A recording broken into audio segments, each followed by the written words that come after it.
This is footage of my Swordmaster in two scenarios, Dragon's Bane and Howling Gorge.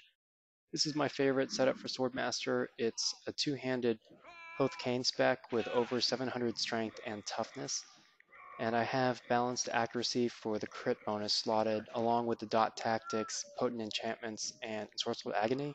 The one defensive tactic I have slotted is rugged, and that's what helps me get over 700 toughness. So this build has pretty good burst damage and good survivability. And in this video, I wanted to talk quite a bit about how to survive focus fire situations as a two-handed tank. So I don't stack parry or disrupt or dodge because each one of those is a specific type of avoidance. Instead, I stack toughness, and therefore I'm not an avoidance tank, but a mitigation tank. So I'll take a lot of hits, but theoretically, each hit shouldn't do too much damage because it's being mitigated by the toughness.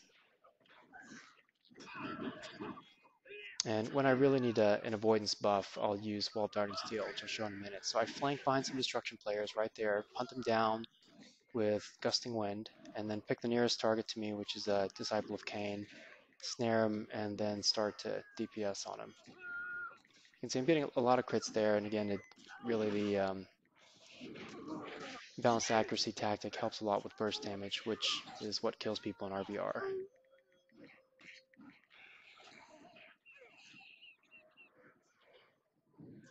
In this scenario, I'm running the Blade Enchant Heaven's Blade. I'll do that if we're winning or if I'm running with Bright Wizards and Engineers. What Heaven's Blade does, it's a chance to debuff all of your target's resistances.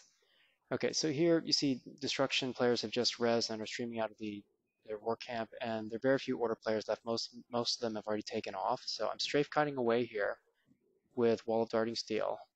I already popped my AoE root and I popped Gusting Wind to punt some of them off of me. But I want to try to help cover our retreat here. So I use Wall of Darting Steel. I go back up to the ridge here and then use Gusting Wind right there to punt some of the destruction players back. And I'm just trying to create a gap and buy time so we can withdraw without getting run over. So I see a Blackguard hitting the Warrior Priest, so I punt the Blackguard off of him, and then unfortunately the Warrior Priest goes down with all the focus fire. So here I'm strafe kiting away, and I'm using Wall Darting Steel for the dodge parry disrupt buff. And then I pop the rank 3 morale ability Blade Shield for the bubble, and I use Protection of Hoth. And these two abilities combined enable me to survive just long enough to make it back into the order lines and get some healing. One mistake I had when I was strafe cutting across that bridge was I wasn't strafe cutting at an angle.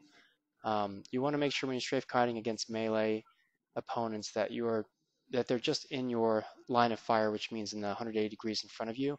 And when I was strafe cutting across the bridge, I didn't get any parry messages, which meant that I was probably closed off a little bit too much in terms of my facing. So here I'm chasing a low health Disciple of Cain, get a lot of crits, and I kill him. And then right here I make a positional mistake. I select a Shaman, which is a good target, but I get on the wrong side of him. And right now, if a Destruction player were to come up and punt me backwards into the grass and away from the bridge, I would be an easy focus fire target to burn down, but one of them punts me into the water, and this actually saves me. So I don't have a shield, so obviously I'm going to take a lot of hits, and you want to make sure you don't catch yourself in a bad position. So I finished the scenario second on damage overall.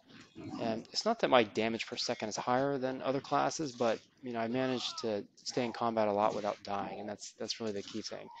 So in that Dragon's Bane scenario is very one-sided for Order. This scenario in Howling Gorge is the exact opposite. Destruction ends up camping us at our war camp eventually. Fuega, Sorceress, is trying to get away, so I use the rank 2 morale ability, Wings of Heaven, to close a gap to her and finish her off with an auto attack.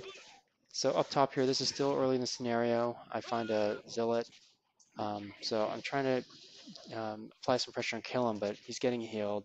I just went and AoE punted a bunch of Destruction players who were on a Night of the Blazing Sun, and then I noticed the rest of Order is dead, so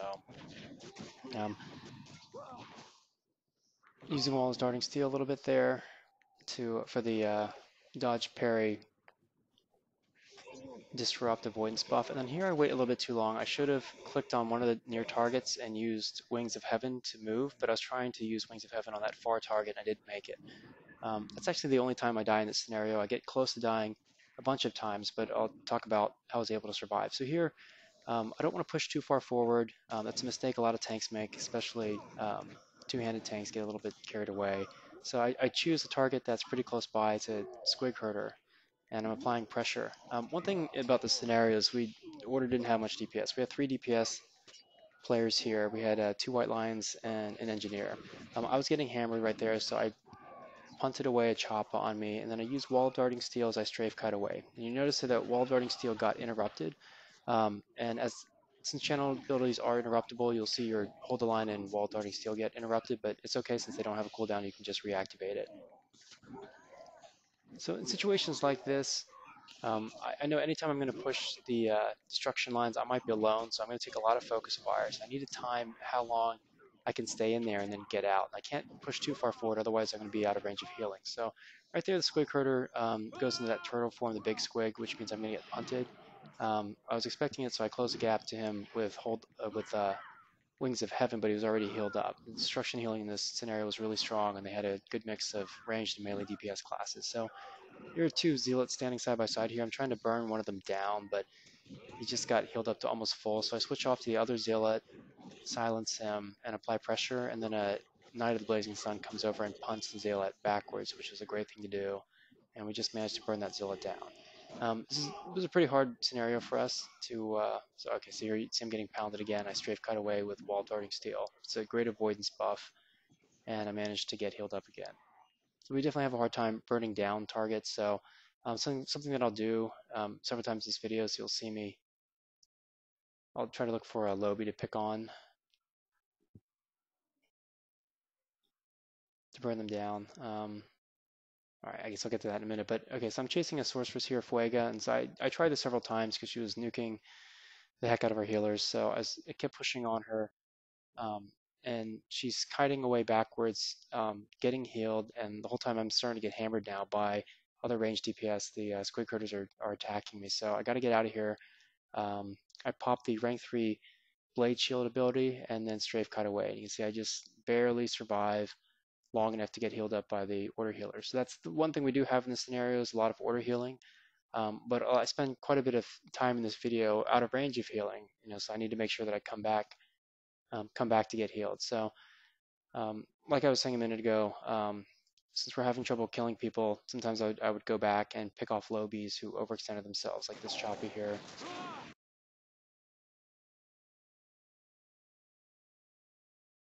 So we kill him, and then I find another lobby, a squig herder here, who's way overextended, and I burn him down. You can see there's a bunch of green and blue buff icons on the party, and those are from the AoE stat steal ability that I'm running, Nature's Blade, and it rocks for situations like this where you need to really buff up the entire party. So I'm attacking the sorceress again, Fuega, and unlike the other time, she doesn't kite away until her health's pretty low, and then I get the killing blow on her. And I'm actually waiting for her to get rezzed up. So I go and pick on the squig herder, and then as soon as I see the zealot res the sorceress back up, I switch targets to her and then help finish her off again.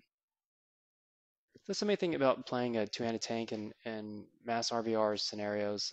You just got to make sure, like here, same sequence again, blade shield, and then strafe cut away with wall darting steel. And if you do those things, use those, your AoE route, the AoE punt, you can create a gap and buy a lot of time for yourself. So in this scenario, I actually finished 4th overall in damage with 9 killing blows and 1 death. And the main reason why my damage was so high is because I stayed alive for almost the entire length of it.